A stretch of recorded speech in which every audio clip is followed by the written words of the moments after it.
பனைமர நொங்கு ஏப்ரல் மேல கிடைக்கும். ஆனால் இந்த சீசன்லேயும் நொங்கு கிடைக்குதா அப்படின்னு ஷாக் ஆகி ஆச்சரியமாக பார்த்துட்டு இருக்கும்போது தான் நம்ம கண்மாய் கரையில் ரோட்டோரமாக நம்ம கோடாங்கி வந்து நொங்கு விற்றுக்கிட்டு இருந்தார். அப்படியே எல்லா நொங்கையும் எடுத்துக்கிட்டு வீட்டுக்கு கொண்டு வர சொல்லி நொங்கை வெட்டி சொலையாக சாப்பிட்றத விட நீங்கள் சீவி கொடுங்க, நாங்கள் அப்படி விரல் விட்டு உறிஞ்சி அப்படி குடிக்கிறது தான் எங்களுக்கு பிடிக்கும் அப்படின்னு சொல்லிட்டு கூட்டிகிட்டு வந்தோம். அதான் நம்ம கிட்ஸ் எல்லாருக்கும் அந்த மாதிரி கொடுத்து இந்த மாதிரி நொங்கு இப்படி தான் சாப்பிடணும், இதுதான் டேஸ்ட் அப்படின்னு சொல்லி பார்த்துக்கிட்டு இருக்கோம். அதுக்கிடையில் நம்ம கிட்ஸ் கிளப்லேருந்து பைரந்த் வந்து பிரியந்த் வந்துக்கு இன்றைக்கி பர்த்டே, பிரியந்துக்கு ஹாப்பி பர்த்டே, நொங்கு பர்த்டே அப்படின்னு சொல்லி ஜாலியாக அந்த மாதிரி நொங்கு வெட்டி சீவி குடித்து கொண்டாடிக்கிட்டு இருக்கோம். நொங்கு அப்படிங்கிறது பெஸ்ட்டு ஃபுட்டு, அதில் எந்த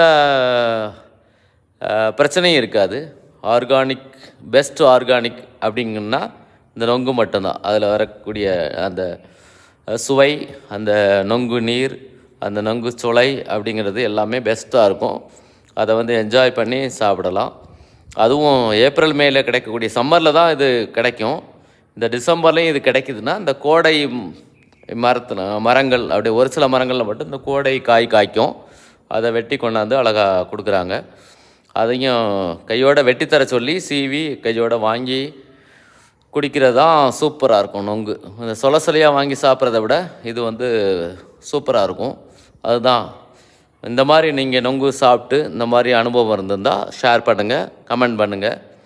இதுதான் நொங்குடைய டேஸ்ட் பெஸ்ட்டாக இருக்கும். தேங்க்யூ, பாய் பாய்.